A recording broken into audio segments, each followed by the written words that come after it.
Olá, alunos da primeira série, eu sou a professora Jaqueline, essa é a nossa aula de língua portuguesa. Na aula de hoje, nós vamos falar a respeito do gênero conto.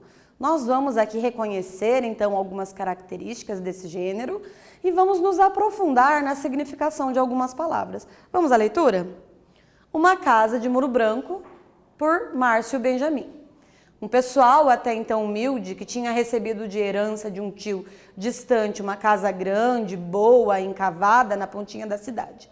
Talvez, quem sabe, aperreados com a violência ou procurando maiores oportunidades, chegaram de mala e cuia à casa nova, decididos a recomeçar com gosto a vida.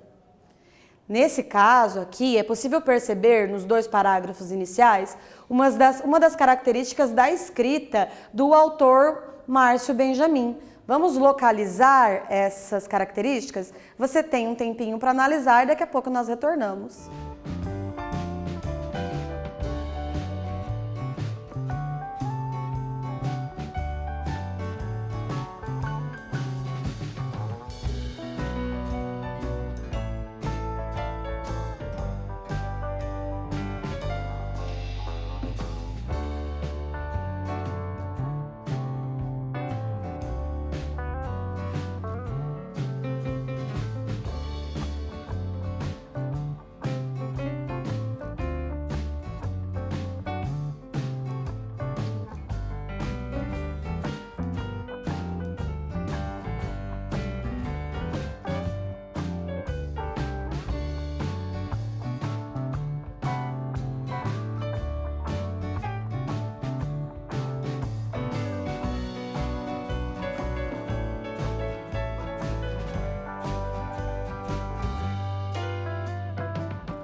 Vamos analisar então? Observe.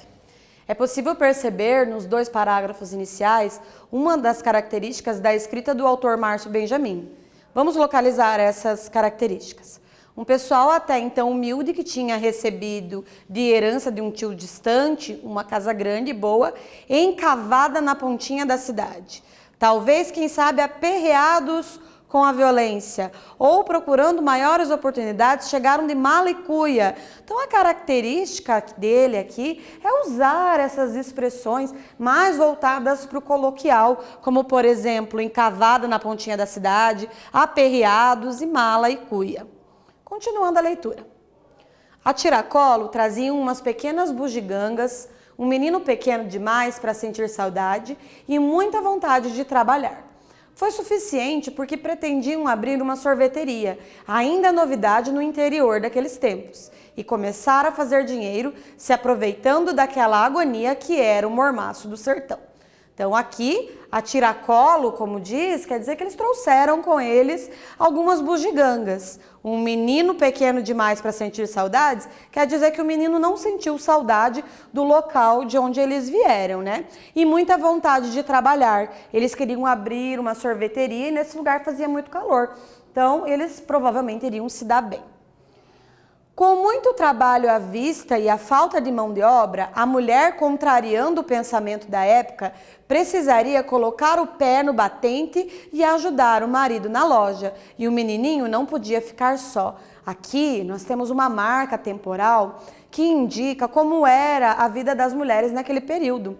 Olha só, a mulher contrariando o pensamento da época. Está dizendo aqui que naquela época as mulheres não trabalhavam. E aí quando ele diz, precisaria colocar o pé no batente e ajudar, colocar o pé no batente aqui seria ela sair para trabalhar. Era ela sair de casa para trabalhar. E nesse caso, como tinha um menino pequeno, ela deveria levar esse menino junto. Nós temos a imagem ali. Resolveram o problema trazendo mais uma novidade para aquela cidadezinha tão provinciana. Contrataram uma menina para tomar conta da criança. Então, como ela tinha que trabalhar, contrataram uma menina para cuidar da criança. O que a linguagem do autor pode significar para o leitor? Releia uma das características da criança. Um menino pequeno demais para sentir saudades. O que o fato de ser pequeno demais impediria o garoto de sentir saudades? Reflita sobre essas questões e nós já retornamos.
Vamos analisar?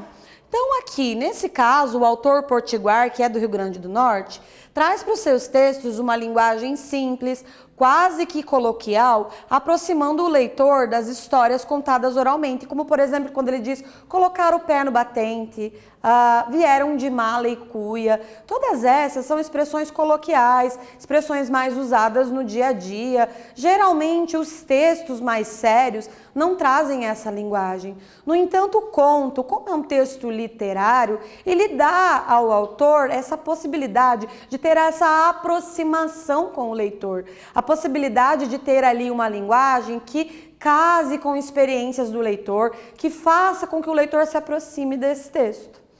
A respeito do menino, o que esse fato dele ser pequeno demais para sentir saudades? Como nós já havíamos falado, ele, como era tão pequeno, não se lembrava dos amigos ou da vizinhança, possivelmente porque a criança, devido à idade, ainda não tinha muitas memórias, requisito essencial para o sentimento de saudades. Então ele era tão pequeno que ele nem ia se lembrar de nada o que tinha ocorrido lá na outra cidade e, portanto, ele não sentiria saudades. Tá? Vamos reler o trecho. A mulher contrariando o pensamento da época. O que o trecho revela sobre o contexto temporal da narrativa? Como eu havia dito, isso remete a alguma época? Qual era esse contexto? Como era a vida das mulheres nesse período? E de qual período será que está se falando? Anote no seu caderno e eu já retorno.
Vamos analisar então? Observe. Tudo indica que a história se passa na primeira metade do século XX, 1950, por aí, em que as mulheres estão começando a sair de casa para trabalhar. Uma vez que foi a partir da Primeira e Segunda Guerra Mundial que as mulheres começaram a ocupar espaços no mercado de trabalho. Até então, as mulheres não saíam de casa para trabalhar. Trabalhavam nos seus lares, cuidavam das suas famílias, somente como donas de casa. E a partir daí as mulheres começaram a sair para trabalhar. Hoje nós vemos muitas mulheres que ainda têm jornada dupla, inclusive. Ela não abandonou seu trabalho como dona de casa e trabalha fora. Olha só como às vezes passa a ser complicado, porque antigamente a mulher exercia essa uma função, que era de cuidar da casa. E depois que ela começou a sair de casa para trabalhar fora, muitas vezes ela acaba acumulando essas duas funções. Lembrando que todas as pessoas que moram na nossa casa, todas as pessoas que moram numa casa precisam ser responsáveis pela casa, pelo cuidado da casa, pelo cuidado das coisas que estão em casa e não somente as mulheres, que só fazer esse parêntese para nós continuarmos. Eliane era mocinha, filha de pai perdido no mundo e mãe lavadeira. O convite para ganhar algum dinheiro veio com uma bênção. Quem que é a Eliane, que é a mocinha? É a que foi convidada para ser a babá, que foi a convidada para trabalhar e cuidar da criança. Pedro Henrique, apesar de ter nome de criança traquina, era um menino bom, educado e obediente. Estava na fase das perguntas que, vez em quando, lascavam a cabeça do povo. Então, ali nós temos uma expressão destacada, escrito tava, que não faz parte de uma língua formal. É uma língua coloquial mais voltada para a fala, porque geralmente na escrita nós não dizemos tava, dizemos estava. E aí eu tenho um pequeno desvio da norma característico de textos em que se utiliza uma linguagem menos formal, uma linguagem mais coloquial. Então preste atenção nisso. Por que é que isso foi usado? É bem provável que o autor quisesse manter essa linguagem do povo, manter essa linguagem do dia a dia, para trazer ali algo de mais interessante para esse texto. A chuva vem de onde? Por que fica de noite? Isso tudo eram as perguntas que a criança fazia. Eliane, analfabeta de pai e mãe, antigamente se dizia isso, analfabeto de pai e mãe, que a família era analfabeto e a pessoa continuava sendo analfabeta. Isso, há algum tempo no Brasil, era muito comum. Hoje, a gente quase não vê pessoas que sejam totalmente analfabetas, mas ainda existem. O que quer dizer analfabeto de pai e mãe? Quer dizer que a família toda não sabe ler nem escrever, tá? Tentava responder às dúvidas do menino da melhor forma possível, mas acabava até achando engraçado e enrolando-o com suas cantigas de roda e histórias para dormir. Até que começou. Então aqui, pessoal, o que a Eliane fazia? Ela não sabia as respostas, então ela enrolava a criança com alguma outra historinha. Releia. Estava na fase das perguntas. De acordo com essas características, qual é a faixa etária da criança? Em que idade será as crianças estão na fase das perguntas? Aquela criança que pergunta por quê o dia todo. Se você tem um irmão pequeno em casa ou tem aí um sobrinho, uma criança em casa, você vai saber certamente responder. Nós, daqui a pouquinho, voltamos com a resposta.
Vamos observar então, pessoal?